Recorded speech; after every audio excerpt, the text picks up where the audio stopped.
Welcome! In front of me I have Suunto Vertical and I'm gonna show you how to change the watch face on this watch. First, we need to press and hold the middle button to open the settings.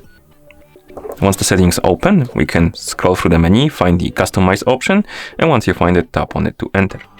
Here, select the watch face option, and now you should see the watch face menu, and you can scroll through the list of watch faces by swiping up and down on the screen. Find the watch face you would like to use on your watch, and once you find it, tap on it. Now we can select the color of the accent, like that, and then you can tap on the watch face to select it and apply it, like that. And that's how you change the watch face on this watch. Thank you for watching.